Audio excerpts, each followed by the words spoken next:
नमस्कार दर्शकों, आज हम आपको लेके आए हैं श्री धनाना धाम सोनीपत में। तो यहाँ पे जैसा कि आप लोगों ने टाइटल पढ़ा होगा कि श्री महाप्रभु जगन्नाथ संत रामपाल जी महाराज, जबकि हमने सुना है कि संत रामपाल जी महाराज अपने नाम के आगे तत्वदर्शी संत रामपाल जी महाराज लगाते हैं। तो हम पूछना चाहेंगे संत रामपाल जी महाराज जी के एक शिष्य से कि जो ये टाइटल मिला है श्री महाप्रभु जगन्नाथ, वो किस तरीके से जस्टिफाई करेंगे। जैसा कि दर्शकों आप जानते हो कि जगन्नाथ जो मंदिर है वो उड़ीसा के अंदर है और जगन्नाथ के नाम से मशहूर भी उड़ीसा ही है। तो आखिर ऐसा क्या है कि महाप्रभु जगन्नाथ अब हरियाणा में आए हुए हैं? आइए पूछते हैं उन्हीं के एक शिष्य से। सत साहिब जी, सत साहिब। देखिए, संत रामपाल जी महाराज जी के नाम के आगे आपने देखा श्री महाप्रभु जगन्नाथ संत रामपाल जी महाराज, ये बिल्कुल जस्टिफाइड है। जो उड़ीसा में जगन्नाथ मंदिर है, वहां पे लोगों के अंदर एक भ्रमणा आ चुकी है। वो सोचते हैं कि जगन्नाथ जो है वो कृष्ण जी के एक रूप के कृष्ण जी का ही एक रूप उसको मान रहे हैं वो। जबकि भविष्य मालिका पुराण के अनुसार कृष्ण जी जो थे वो जगन्नाथ नहीं थे। वो कृष्ण जी जो थे वो सिर्फ एक महाकला के प्रभु बताए गए हैं भविष्य मालिका पुराण के अनुसार। और जो पूर्ण परमात्मा का अवतार है, जैसे संत रामपाल जी महाराज जो आए हैं, उनके बारे में भविष्य मालिका में बहुत डिटेल में बताया हुआ है। उनके बारे में बताया है कि वो 16 महाकलाओं से युक्त महाप्रभु आए हैं। ये है असली जगन्नाथ। अगर आप पूरा डिटेल में इसको जानना चाहते हैं तो वो वाला आप देखोगे, वो वीडियो आएगा, भाग 6 है कलयुग में। हाँ, कलयुग में सतयुग की शुरुआत, भाग 6, फैक्टफुल डिबेट यूट्यूब चैनल है, उसके ऊपर जाओ, डिटेल में आपको जानने को मिलेगा। क्योंकि संत रामपाल जी महाराज पूर्ण परमात्मा के अवतार है और वो भ्रमणा बिल्कुल दूर हो जाएगी कि कृष्ण जी को जो जगन्नाथ मान रहे हैं वो बात बिल्कुल गलत है जी। जिस बुक का जिक्र आपने किया, जिस पुस्तक का जिक्र किया है भविष्य मालिका पुराण, जिसका आप बार बार हवाला दे रहे हैं, इसके लेखक कौन है? ये देखो, पंच सखा हुए हैं, एक अच्युतानंद दास जी हुए हैं, बलराम दास जी हुए हैं। तो वो एक पंच सखा हुए हैं जो चैतन्य महाप्रभु जी के साथ आए थे। ठीक है, तो उन्होंने बहुत सारी भविष्यवाणियां लिखी थी, हजारों ग्रंथ उनके लिखे हुए हैं। भविष्य मालिका नाम से भी उन्होंने लिखा था, पर भविष्य में होने वाली घटनाओं को उन्होंने बड़े सटीक तरीके से अपनी दिव्य दृष्टि से देख के लिखा हुआ है। बहुत सारी घटनाएं घटित हो चुकी हैं ऑलरेडी, भविष्य मालिका पे कोई शक भी नहीं करता है। ठीक है, उनके अनुसार 2032 तक संसार में आदि सनातन धर्म की स्थापना का बहुत बड़ा कार्य हो जाएगा और वो करेंगे श्री महाप्रभु जगन्नाथ संत रामपाल जी महाराज। वो सारे जितने भी उन्होंने मतलब एविडेंस उसमें लगाए हैं वो आप देखोगे तो सिद्ध होंगे सिर्फ संत रामपाल जी महाराज जी पर। उसको जानने के लिए आपको देखना पड़ेगा कलयुग में सतयुग की शुरुआत भाग 5 और कलयुग में सतयुग की शुरुआत भाग 6, जो फैक्टफुल डिबेट नाम के यूट्यूब चैनल पे वीडियो डला हुआ है, उसको देखो और समझो भविष्य मालिका के रहस्यों को। देखिए भगत जी, जैसा कि आप लोग दर्शकों आप भी देख सकते हो कि ये भगत जी ऑन रिकॉर्ड ये बात कह रहे हैं कि 2032 तक जो सनातन है उसकी स्थापना हो जाएगी। तो क्या आपको नहीं लगता कि ये काफी बोल्ड स्टेटमेंट होने वाली है? बिल्कुल जी, ये बोल्ड स्टेटमेंट, क्योंकि भविष्य मालिका पुराण में जो लिखा हुआ है उसको आज तक कोई शक नहीं करता है, क्योंकि बहुत सारी बातें पहले भी सच हो चुकी हैं। और इसके अलावा कबीर परमेश्वर ने भी बताया हुआ है, जब कलयुग बीतेगा 5500 पाचा तब मेरा वचन होएगा साचा। ठीक है, तो कबीर परमेश्वर ने अपने आने की भविष्यवाणी पहले बताई थी 600 साल पहले। वो भी सेम समय की बुक है, कबीर परमेश्वर का जो ज्ञान है उसमें उन्होंने भी बताया था कि 12वें पंथ में हम आएंगे और सब पंथ मिटा के एक पंथ चलाएंगे। तो दोनों भविष्यवाणियां जो मतलब कि कबीर सागर के अंदर है और भविष्य मालिका पुराण के अंदर है, दोनों बिल्कुल सेम बातें कह रही हैं और ये कार्य होके रहेगा। 32 तक बहुत बड़ा चेंज आप पूरे विश्व में देखने वाले हो। आज संत रामपाल जी महाराज जी के करोड़ों फॉलोअर्स इंडिया के अंदर हो चुके हैं, जो सर्व धर्मों से आते हैं। आप कोई भी धर्म ऐसा नहीं छाड़ सकते जिससे नहीं आते होंगे।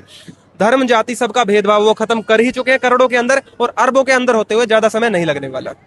चलिए, अगर आपकी बात को एक बार के लिए सच भी मान लिया जाए तो भी मैंने आप लोगों की एक वीडियो देख रखी है जिसमें विश्व के अलग अलग भविष्य वक्ता इस बात के ऊपर प्रकाश डाल रहे हैं कि वो जो संत होगा वो भारत में आएगा और वो पूरे विश्व में शांति की स्थापना करेगा।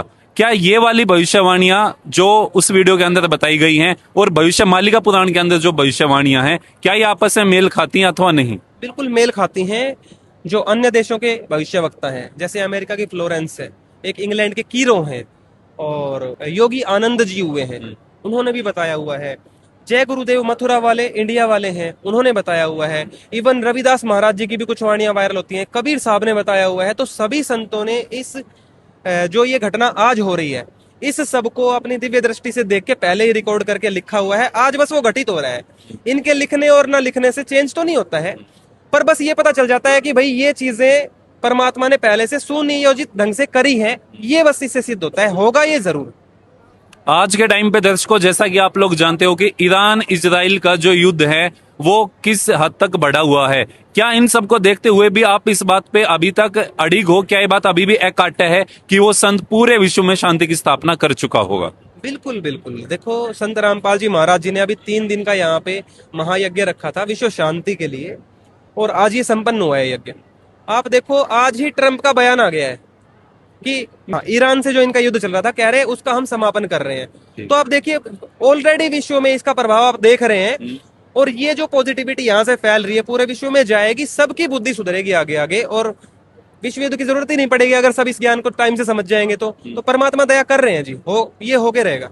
तो देखिए दर्शकों, जैसा कि ये बात बिल्कुल सही साबित हो रही है कि बाकी जितने भी संत हैं इस हिंदुस्तान के अंदर, उनमें से किसी ने भी वैश्विक स्तर पर शांति को लाने के लिए इस तरीके की कोई भी अनूठी पहल अपनी तरफ से नहीं की है।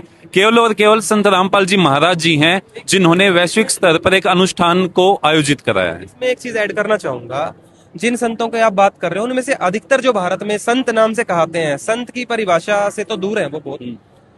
अच्छा, तो फिर संतों की परिभाषा क्या होती है, एक बार हमारे दर्शकों को बताइए।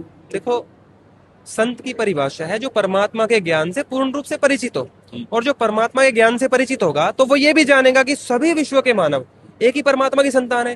केवल तत्वदर्शी संत रामपाल जी महाराज जी ने एक नारा दिया है, जीव हमारी जाति है, मानव धर्म हमारा, हिंदू मुस्लिम सिख ईसाई धर्म नहीं कोई न्यारा।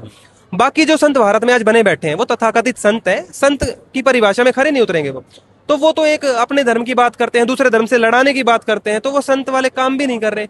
संत रामपाल जी महाराज जी ने अन्नपूर्णा मुहिम चलाई, इसके तहत उन्होंने सर्व धर्मों के लोगों को सुख दिया है। किसानों को सुख दिया, उसमें सब धर्म और सब जातियों के लोग आते हैं, ठीक है। सैकड़ों गांवों में मदद पहुंचाई करोड़ों अरबों रुपए की, ठीक है। इसके अलावा वो गरीबों को घर बना के दे रहे हैं, वहां भी जाति पाति का कोई अलग से देखा नहीं जा रहा, सिर्फ ये देखा जा रहा है किसको जरूरत है। जो गरीब है, जिसको भगवान की जरूरत है, उसको भगवान मदद कर रहा है। उन्होंने बोला है, रोटी कपड़ा शिक्षा चिकित्सा और मकान हर गरीब को देगा कबीर भगवान। यहाँ पे गरीब वर्ड यूज किया है क्योंकि अमीर को तो पहले ही दे रखा है, जिसके पास नहीं, अब संत रामपाल जी महाराज जो कि कबीर परमेश्वर ही आए हुए हैं, आज देने लग रहे हैं। और उन्होंने बोला है कि इस मुहिम को, अन्नपूर्णा मुहिम को, विश्व में आखिरी पंक्ति में खड़े आखिरी व्यक्ति तक लेके जाऊंगा। तो इतना बोल्ड स्टेटमेंट कोई कैसे दे सकता है? ये भगवान की शक्ति ही है जिससे ये सारा काम संभव हो पा रहा है। तो दर्शकों, जैसा कि आप लोगों ने देखा कि संत रामपाल जी महाराज अपने साथ एक बहुत बड़ा मिशन लेके चल रहे हैं, और वो मिशन है कि इस पृथ्वी के हर व्यक्ति को सुख पहुंचाना, हर व्यक्ति को सुखी करना, और उसके लिए ये सारे के सारे प्रयास किए जा रहे हैं। जैसा कि भगत जी ने अभी बताया एक अन्नपूर्णा मुहिम के बारे में, तो ये अन्नपूर्णा मुहिम शुरू की गई थी संत रामपाल जी महाराज जी की देखरेख में, उनके आदेशों पे। और इस मुहिम ने न केवल हरियाणा में बल्कि उसके साथ पूरे के पूरे भारतवर्ष में भी एक अनूठी पहल की है। अमेरिका में भी गरीबों को ढूंढ के वहां भी ये मुहिम शुरू हो चुकी है। आप भारत नहीं, अमेरिका में भी शुरू हो चुकी है। तो जैसा कि अभी भगत जी ने बताया कि ना केवल भारतवर्ष में बल्कि इस पूरी दुनिया के उन दूर के देशों में भी जहां तक शायद मदद पहुंचाना आम बात नहीं होती, संत रामपाल जी महाराज जी ने वहां पे भी गरीबों को ढूंढ के उनकी मदद की है। तो आप लोग बने रहिएगा हमारे साथ। सत साहिब।